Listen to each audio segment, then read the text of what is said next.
Bonjour à tous, donc Stéphanie Tillet, oui, je vais vous parler du marché de l'emploi après un master. Alors pourquoi étudier le marché? On va voir ça. Pourquoi c'est important pour vous, même si vous êtes seulement en licence pour l'instant.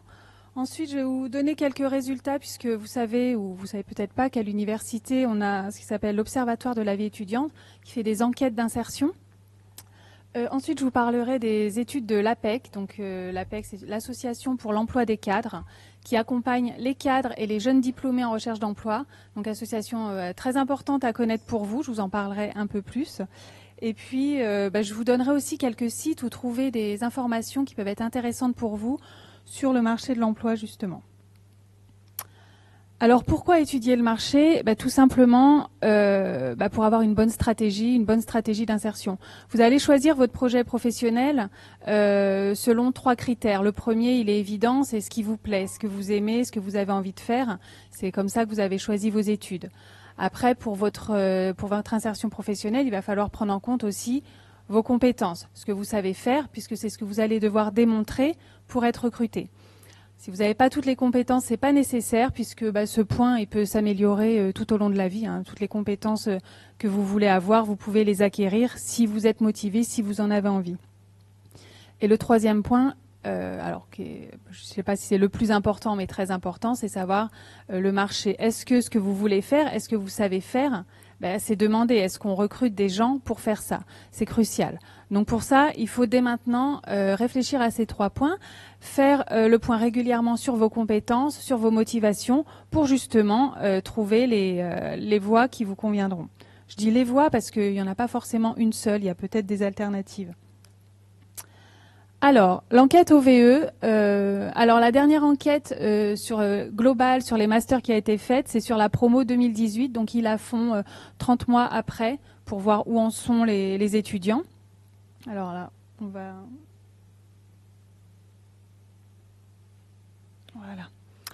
Donc, il y a eu 1849 répondants sur tous les masters, et vous voyez qu'il y en a 1200. Donc une bonne partie qui est en emploi, presque 70%, sachant que l'autre grosse partie a repris les études. Donc en fait, ce qu'on peut en déduire, c'est qu'il y a eu une bonne insertion, même si 30 mois après, on était aussi dans la période Covid un peu floue.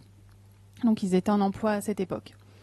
Donc il y en a quelques-uns qui étaient en recherche d'emploi, mais vous voyez que c'est pas la plus grosse partie dans ceux qui ne poursuivaient pas leurs études.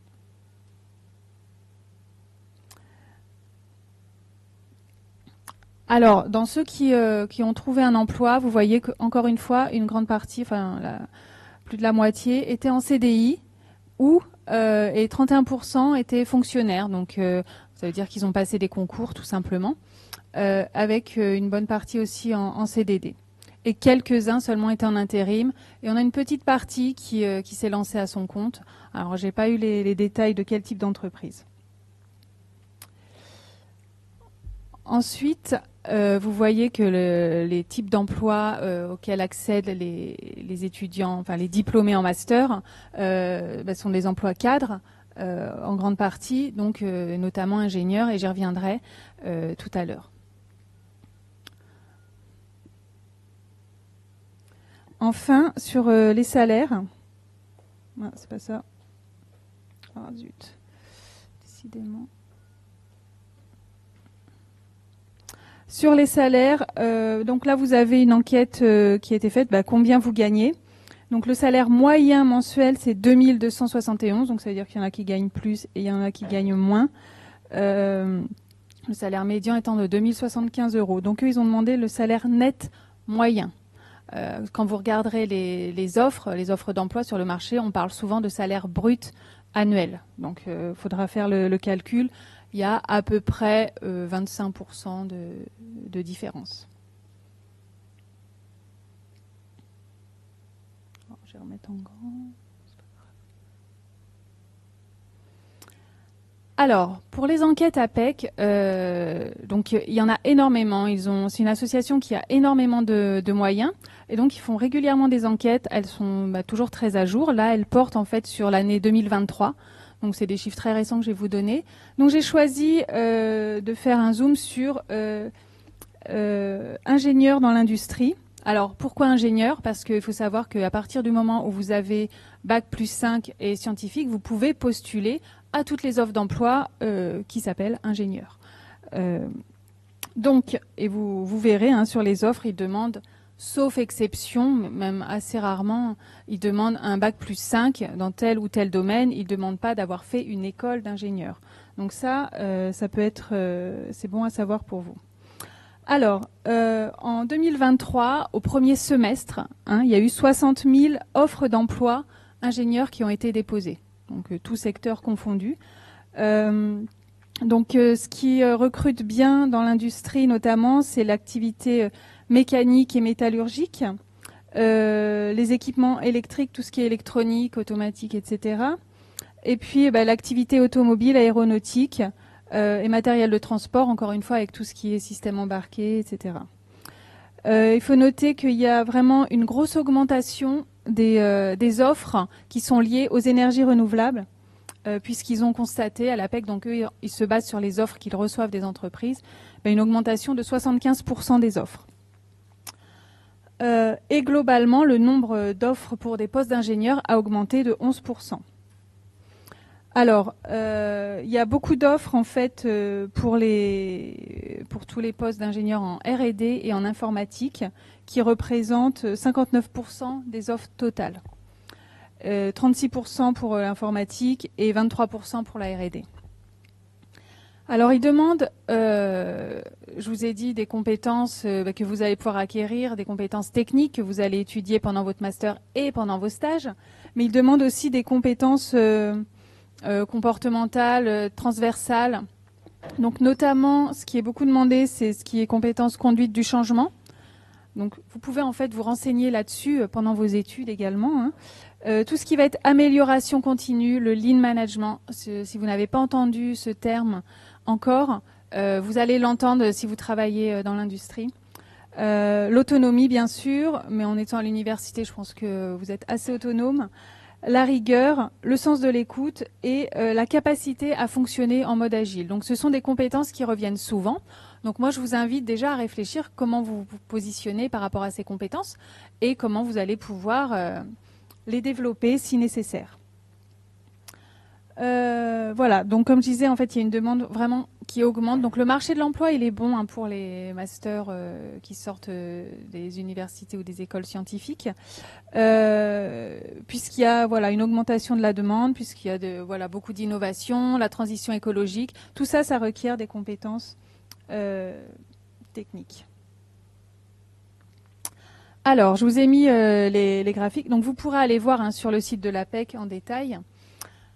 Donc, la répartition des offres. Comme je vous disais, vous voyez ingénierie, R&D, 36%, 23% pour informatique. Donc, l'industrie, ça représente 17%. Et je vous ai mis également dans quel type d'industrie on trouvait les offres le plus. Donc, tout ça, c'est vraiment premier semestre 2023. Donc vous voyez que dans tous les secteurs, il y a de la demande.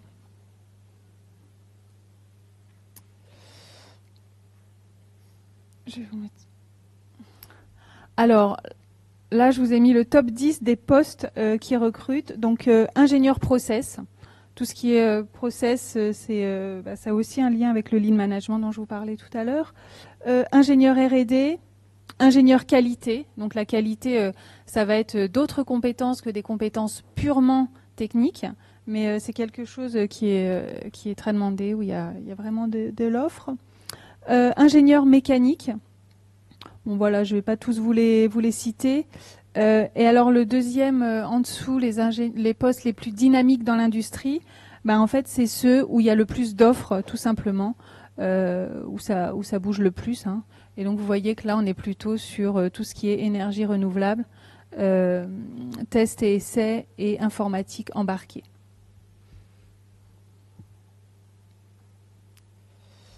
Alors, je vais vous parler maintenant des salaires qui sont proposés. Alors là, en fait, on a des salaires, donc ce n'est pas des moyennes, c'est des salaires médians. Donc, vous voyez que les salaires les plus bas qui sont proposés sont entre 32 000 et 35 000 euros. Donc, on peut l'imaginer facilement, hein, les salaires pour les débutants, plutôt post-débutants. Et ensuite, vous voyez, ça peut augmenter ensuite jusqu'à 60 000 euros sur l'ensemble des offres. Donc, je vous parle des salaires parce que c'est important aussi que vous sachiez à combien vous allez vous positionner à la sortie de vos études. Là, il faut faire des petites enquêtes, il faut vous renseigner, savoir, puisque vous savez, on vous demandera toujours c'est quoi vos prétentions salariales, combien vous voulez être payé. Il faut que vous ayez une réponse à ça.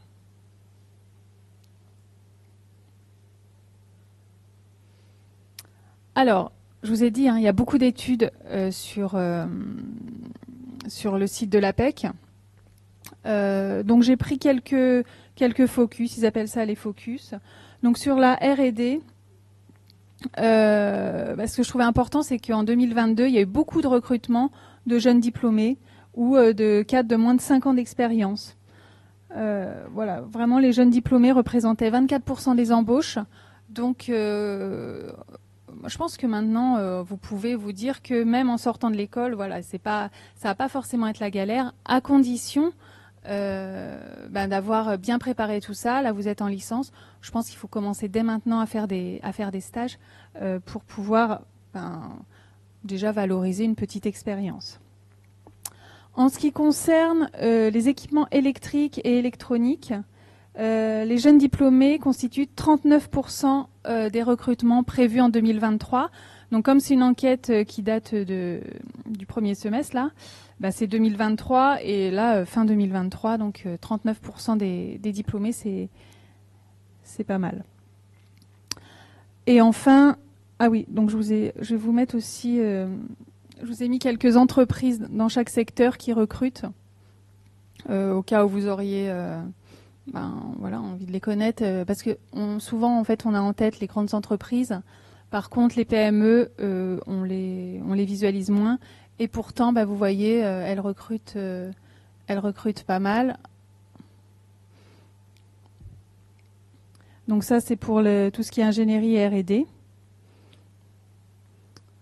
Ensuite, pour équipements électriques et électroniques, vous avez ces entreprises, donc Thales, Schneider, ST Microélectronique, etc. Et également pas mal de PME auxquelles il faut penser.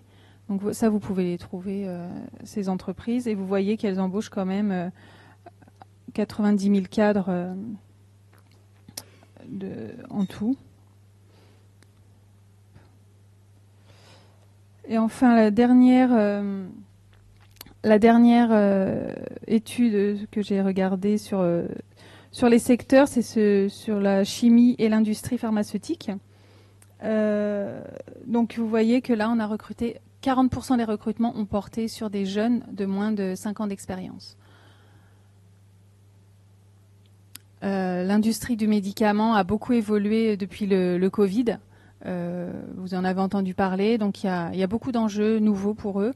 Donc beaucoup de recrutement. Et on va le voir, hein, comme il y a un manque de personnes, les jeunes diplômés ont plus de chances. Donc là, voilà les entreprises, grandes entreprises et PME qui sont concernées et qui recrutent le plus.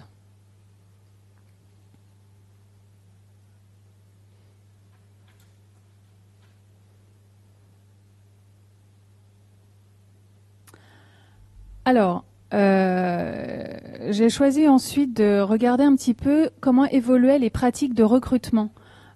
Puisque fut un temps, c'est vrai qu'il y avait beaucoup de demandes et peu d'offres. Là, depuis quelques années, ça s'est inversé. Les entreprises ont du mal à recruter. Donc, il y a les pratiques qui ont un petit peu évolué. Alors, il faut savoir que le délai de recrutement moyen est de 12 semaines, 3 mois. Donc, c'est le délai moyen. Pour certains recrutements, ça peut aller jusqu'à 16 semaines ou plus 4 mois. 3 mois, 4 mois, c'est long pour une entreprise. Donc stratégiquement, ça veut dire aussi quelque chose pour vous, jeunes diplômés. Vous pouvez envisager, alors je le dis parce qu'il y a des étudiants qui l'ont déjà fait et je trouve que c'est une très bonne idée, pour vos stages de fin d'études, de postuler sur des offres en CDI. En valorisant le fait que ça sera une longue période d'essai de 6 mois. Ils vont vous former, vous serez au point et après, voilà, vous serez opérationnel. Donc pour les entreprises, ça peut être vraiment un avantage. Donc gardez ça en tête, parce que c'est vrai qu'on entend souvent, on a du mal à trouver des stages, etc. Mais les délais de recrutement des entreprises étant tellement longs, ça peut être une possibilité pour vous. Donc gardez-la en tête. Les canaux de recrutement, l'offre d'emploi reste toujours en tête. Les réseaux sociaux ont un peu augmenté, sont passés en 2e position. Ils étaient en 4e en 2019. On passe beaucoup par les réseaux sociaux. Alors, on diffuse des offres aussi sur les réseaux sociaux. C'est comme ça que ça marche. Mais vous pouvez en trouver sur LinkedIn, bien sûr, mais aussi sur Facebook, sur Instagram, sur TikTok. Enfin voilà, les entreprises essayent de toucher un maximum de candidats et de jeunes candidats. Et les cabinets de recrutement qui restent très présents. Alors, je vous ai mis là le palmarès en fait des moyens mobilisés pour recruter. Donc le réseau est aussi utilisé. Donc le réseau, je vous conseille de le travailler maintenant. C'est-à-dire parler de ce que vous faites, parler de ce que vous avez envie de faire avec des gens, des professionnels dans le milieu, à chaque occasion, dès que vous en avez la possibilité, pour que le moment venu, quand vous serez en recherche, on pense à vous tout simplement, ou que vous n'ayez qu'à réactiver ces canaux. Alors, quand on passe par le réseau pour trouver un emploi, c'est pas je connais quelqu'un, il aura le boulot. Ça marche pour les très gros postes des entreprises nationales. Voilà, le président de la SNCF, lui, ça sera en réseau totalement sous-marin. Mais vous pourrez en fait postuler, envoyer votre candidature et avoir un regard un peu privilégié par rapport aux autres candidats qui n'ont pas été envoyés par quelqu'un. Donc voilà, il n'y a pas trop de différence entre les PME et les grandes entreprises sur les manières de recruter. L'offre d'emploi restant la même, mais vous pouvez toujours doubler votre candidature classique avec une candidature réseau.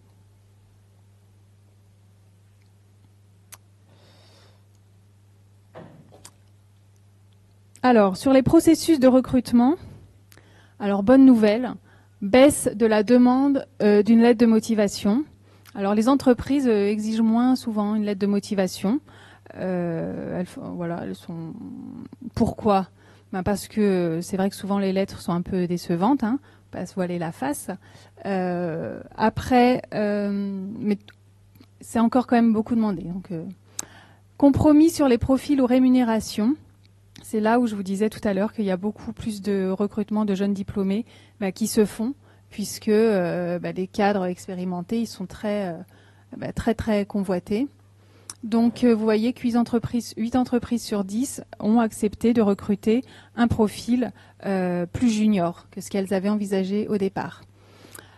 Il y a de plus en plus souvent une présélection téléphonique. Donc ça, il faut être très vigilant aussi quand vous êtes en recherche, au moment où vous répondez au téléphone, à ce que vous dites, à être prêt, à être dans des bonnes conditions, et des vérifications. Une vérification auprès de vos anciens employeurs, notamment, ou maîtres de stage si vous débutez. Donc faites en sorte d'avoir de bonnes relations, ou alors donner des contacts de personnes avec qui vous vous entendez bien. Alors, la vérification, donc en fait c'est les références. Donc on peut appeler des gens, donc vous voyez que c'est la plus grosse partie. On peut également aussi rechercher sur Internet. On tape le nom du candidat sur Internet, c'est très facile de trouver des choses, donc vérifiez ça aussi. Et puis on vérifie le diplôme. Donc ça, alors c'est mis 29% seulement, mais dans quand même un grand nombre d'entreprises, on vous demandera d'apporter votre diplôme. Et on utilise également des tests.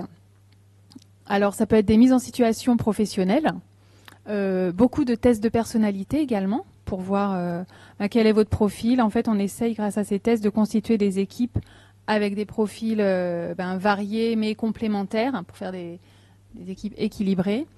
Les tests de langue étrangère, alors qui peuvent se faire soit directement en entretien, où on se met à vous parler en anglais, ou soit on vous fait passer un petit test en plus. Et puis des tests psychotechniques également.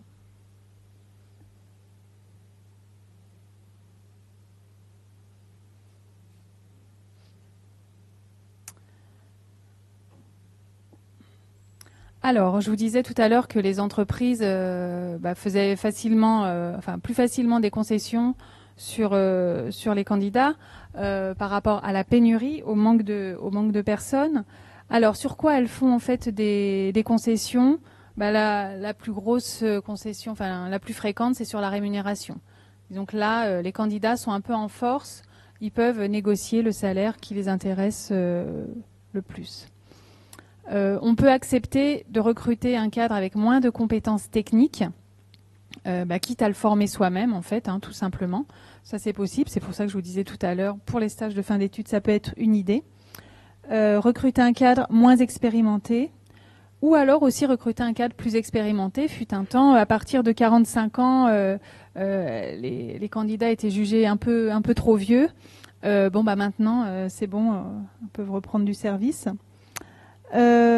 Proposer des conditions d'emploi plus attractives, donc notamment avec le télétravail, des horaires plus souples, ou alors recruter un cadre qui a un diplôme différent de celui qui est demandé.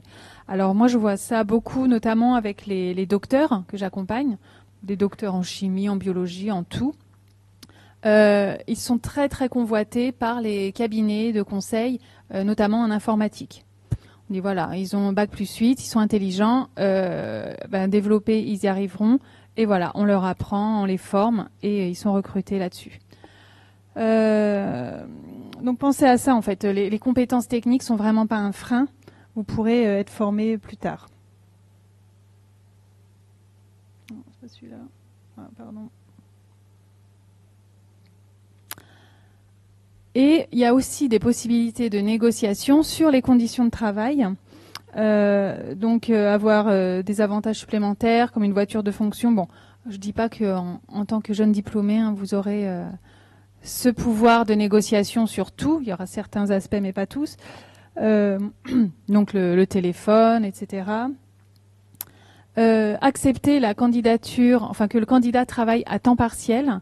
Ça, c'est quelque chose en fait qui se développe. Les gens n'ont plus envie de travailler à temps plein, donc ça peut être une possibilité. Un temps partiel réfléchi, soit un jour par semaine, soit plus de congés, etc. Accorder plus de télétravail, c'est aussi un moyen d'attirer les candidats, surtout ceux qui n'ont plus envie d'habiter dans les villes. Il y a eu beaucoup de déménagements pendant le Covid, donc c'est vrai que maintenant les temps de trajet peuvent être un peu longs.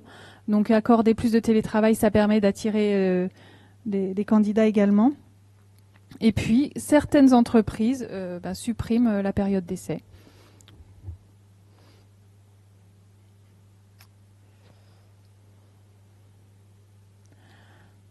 Alors, comme je vous l'ai dit, donc pour vous c'est important de faire cette enquête, cette étude sur le marché, savoir ce que vous allez pouvoir trouver. Donc je vous ai mis quelques sites qui peuvent être intéressants. Alors déjà, en premier, le site du SOI, forcément. Donc vous avez le Career Center, donc c'est Job Teaser, le site où on met les offres de stage. Donc on a des entreprises partenaires qui déposent les offres. Vous avez plein d'informations également sur les entreprises. Vous avez accès via le site de SOI au Compass, qui est vraiment un outil formidable. C'est un annuaire qui comprend 10 millions d'entreprises. Donc en gros, vous tapez des mots-clés, je ne sais pas, chimie, Auvergne-Rhône-Alpes ou Lyon, et vous avez les entreprises qui s'affichent avec également des contacts, les noms des personnes. Donc pour faire des candidatures spontanées, ça peut être un bon plan. Et puis vous avez le guide ressources emploi, où il y a des conseils en fait pour être efficace dans ces candidatures. Donc vous avez des tutos sur le site du SOI pour vous expliquer comment utiliser ces outils. Donc n'hésitez pas à aller voir. Glassdoor. Alors normalement, On peut aller voir. Donc en fait, c'est une entreprise. Ah oui, voilà, j'avais fait une recherche préalable où les salariés peuvent donner leur avis sur l'entreprise.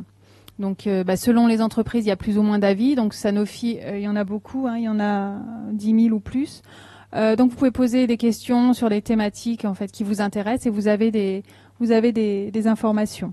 Et vous avez des statistiques aussi sur les entreprises. Donc voilà, c'est un site à garder en tête qui peut être intéressant. Alors je vous ai mis également le site de Hays avec le baromètre des salaires. Alors ce baromètre des salaires, il est pas mal parce que en fait, par rapport à ce que vous recherchez, à ce que vous voulez faire ou à ce que vous faites, vous pouvez voir si vous êtes payé dans la moyenne ou pas. Donc il suffit en fait de taper, on va pas le faire là, mais vous pourrez le faire chez vous, hein, le secteur d'activité. Vous pouvez choisir la spécialisation, votre nombre d'années d'expérience, l'intitulé du poste, la localisation, donc où vous êtes. Alors c'est Paris ou région. Et puis le salaire actuel, donc soit celui qu'on vous propose, soit celui que vous avez en tête, si vous réfléchissez. Et on vous dira ensuite si vous êtes au-dessus, en dessous, dans la norme de ce qui se fait sur ce type de poste. Donc Hays, le baromètre du salaire.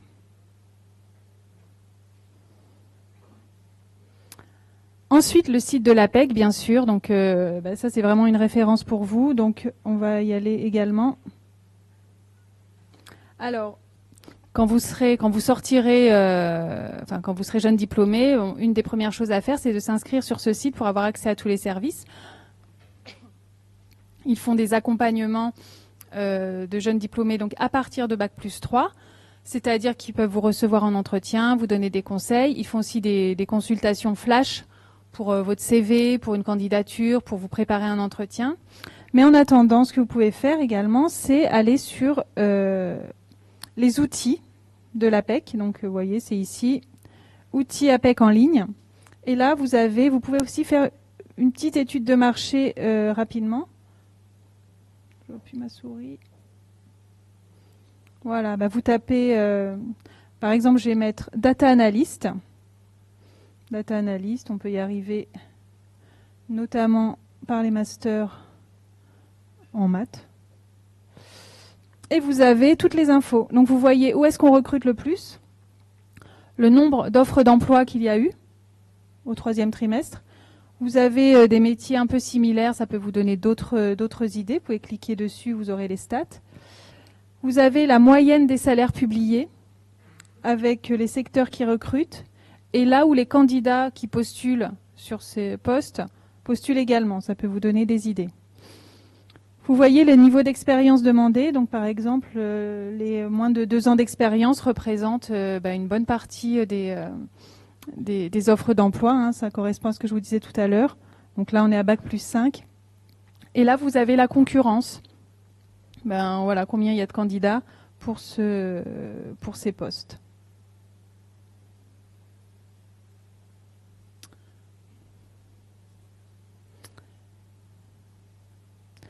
Alors ce site, Welcome to the Jungle, je crois que j'ai mis le lien aussi. Donc là, vous avez des offres d'emploi, vous avez pas mal d'informations aussi sur les entreprises. Donc c'est toujours bon à connaître. Voilà, vous mettre des entreprises inspirantes. Ça peut aussi vous donner des idées dès maintenant sur ce que vous avez envie de faire, dans quel type d'environnement vous voulez travailler. Donc voilà, ce site, il peut être bien pour vous. Il y a beaucoup de conseils également. Et puis je crois que c'est tout. Ah non, évidemment, LinkedIn. Alors LinkedIn, j'ai pas mis le lien.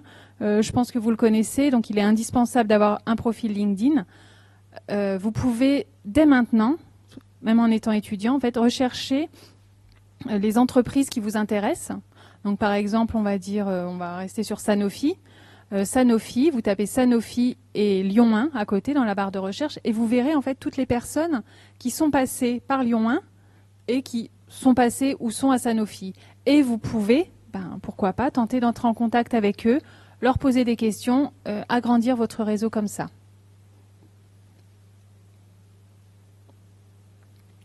Voilà, donc là je vous ai mis le site du SOA. Est-ce que vous avez des questions? Non? Très bien, donc je pense que vous pourrez retrouver la présentation en ligne au cas où. Et puis, n'hésitez pas à aller voir le site de l'APEC et tous ces autres sites. Merci de votre attention.